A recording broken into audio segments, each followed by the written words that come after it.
आपके माध्यम से सभी हमारे पत्रकार एवं छायाकार यहाँ बैठे हैं।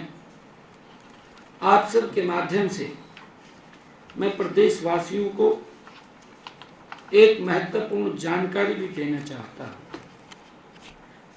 वह यह है कि कल 17 अगस्त को, जैसा मैंने आप सबको बताया भी है, कि देश के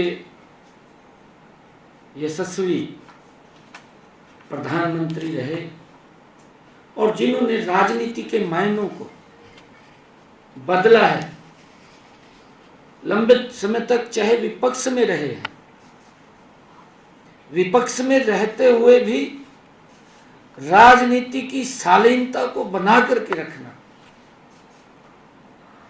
विपक्ष में रहते हुए अगर सरकार कोई जनता की आवाज के विरुद्ध काम करती थी तो उसको अपनी भाषा के अंदर सरकार को सचेत करना, एक ऐसा व्यक्तित्व जो इस भारत की राजनीति में एक केंद्र बिंदु रहा। परंतु दुर्भाग्यपूर्ण है आज का विपक्ष। मैं कहना चाहूंगा कांग्रेस के लोगों को भी कि अटल बिहारी वाजपेयी जी की जीवनी को पढ़ें और उसकी जीवनी को समझें। बहुत सारे बड़े नेताओं के साथ कांग्रेस के अटल बिहारी वाजपेयी जी ने उस लोकसभा में काम किया है। उन्होंने उनके आचरण को देखा है, उन्होंने उसके व्यवहार को देखा है, किस तरीके से विपक्ष की आवाज बन करके वो बात को रखते थे। आज कांग्रेस को उनसे सीखना चाहिए, अटल बिहारी वाजपेयी जी से सीखना चाहिए।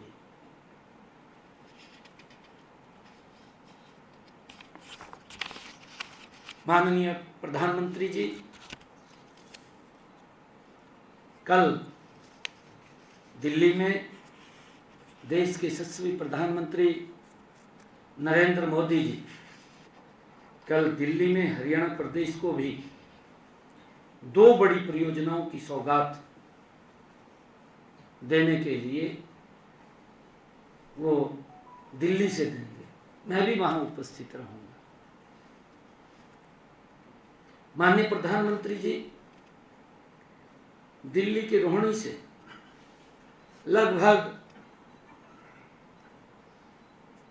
दिल्ली एनसीआर को, हरियाणा को और दिल्ली को 11,000 करोड़ रुपए की लागत की 6 सड़क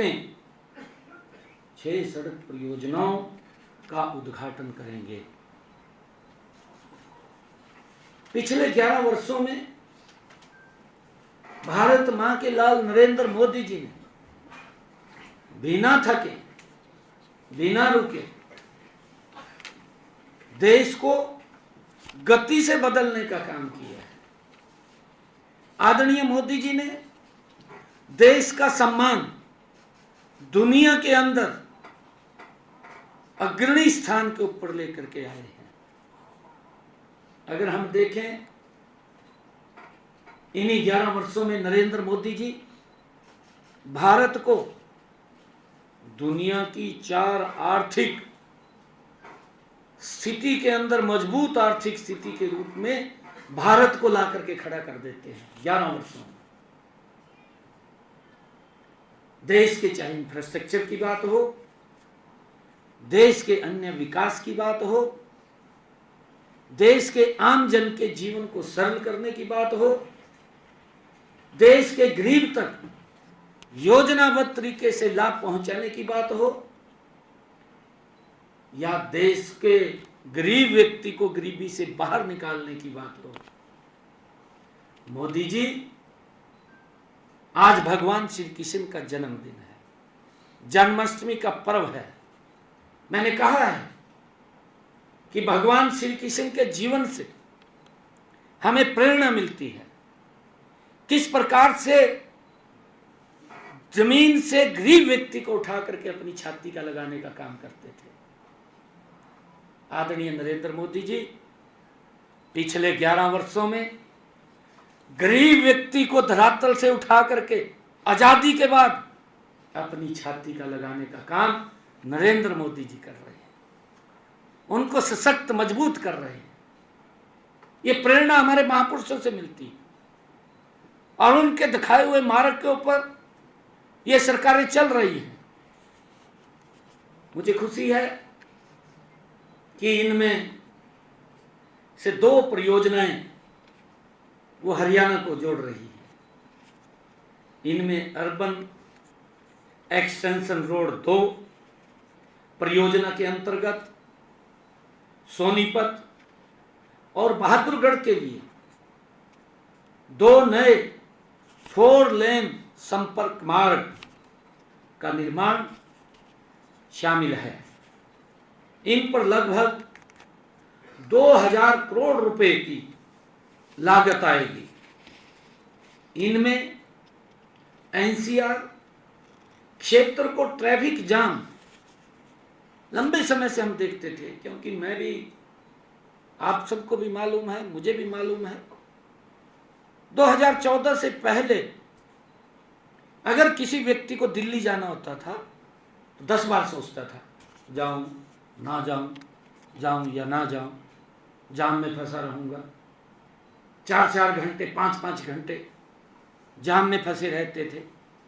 आदरणीय मोदी जी ने हर व्यक्ति के जीवन को सरल किया है। जो जाम और कनेक्टिविटी की चुनौतियों से अब और मुक्ति मिलेगी।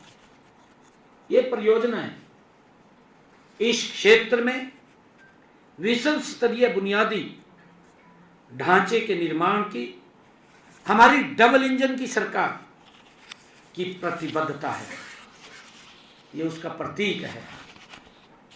पैकेज 4 में 1490 करोड़ रुपए की लागत से बना 29.6 किलोमीटर लंबा मार्ग सोनीपत को सीधी कनेक्टिविटी प्रदान करेगा। यह अब NH44 के भारी ट्रैफिक और जाम से भी मुक्ति दिलाएगा। यह बुआना औद्योगिक क्षेत्र को सीधे NH35 NH352 ए यानी कि जींद गोहाना मार्ग से जोड़कर जो हमारे व्यापारी भाई हैं और जो उद्योग को नई गति प्रदान ये करेगा। हमारे औद्योगिक क्षेत्र में काम करने वाले लोग हैं, उनके जीवन को एक सरल सुगम बनाने का काम हमारी इस कनेक्टिविटी से होगा, जिसको हमारे हरियाणा को लाभ मिलेगा। और पैकेज 5 में 487 करोड़ रुपए की लागत से बनने वाला 7.3 किलोमीटर का मार्ग दिल्ली के दिचाऊ कला को सीधे बहादुरगढ़ और KNP एक्सप्रेसवे से जोड़ेगा। क्योंकि ये कनेक्टिविटी दिल्ली के लोगों के जीवन को तो नरेंद्र मोदी जी सरल कर रहे हैं, परंतु देश और दुनिया के लोगों के जीवन को भी सरल और सुगम करने का काम देश के यशस्वी प्रधानमंत्री परमादरणीय नरेंद्र मोदी जी कर रहे हैं। इनमें बहादुरगढ़ KNP एक्सप्रेस वे तक आसानी से पहुंचा जा सकेगा।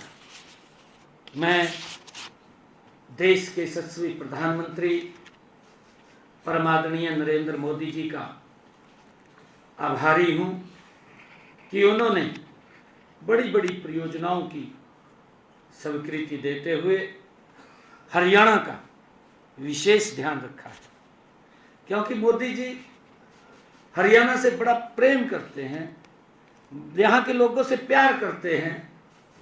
लंबे समय तक हरियाणा में आदरणीय मोदी जी रहे हैं। मैं हरियाणा के 2,80,00,000 लोगों की तरफ से आदरणीय प्रधानमंत्री का सहृदय धन्यवाद करता हूँ कि वो हर परियोजना में हरियाणा को कहीं ना कहीं स्थान देते हैं। मैं उन सभी परिवारों के प्रति हार्दिक संवेदना प्रकट करता हूँ जिन्होंने अपना सदस्य खोया है।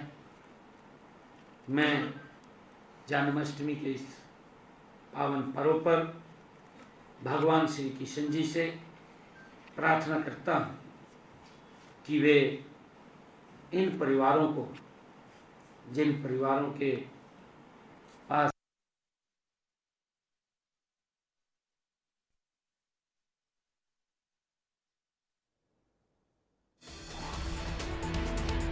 चंडीगढ़ से खबर सामने आ रही है। लाभार्थियों को मुआवजा राशि, सीएम ने दयालु योजना के तहत राशि यहां पर वितरित की है। अंत्योदय परिवारों को आर्थिक सहायता देने की बात कही है। सीएम नायब सिंह सैनी ने 2020 परिवार के खाते में 76 करोड़ रुपए यहां वितरित किए गए। पीड़ित परिवारों को 5 लाख रुपए तक आर्थिक सहायता का ऐलान। बड़ी खबर चंडीगढ़ से आपको बता रहे हैं। लाभार्थियों को मुआवजा राशि वितरित की गई। सूबे के सीएम नायब सिंह सैनी ने दयालु योजना के तहत राशि वितरण को लेकर बात कही। अंत्योदय परिवारों को आर्थिक सहायता देने पर बात कही गई है। 2020 परिवारों के खाते में 76 करोड़ रुपए की सहायता पहुंचाई जाएगी। पीड़ित परिवारों को 5 लाख रुपए तक आर्थिक सहायता पहुंचाई जाएगी।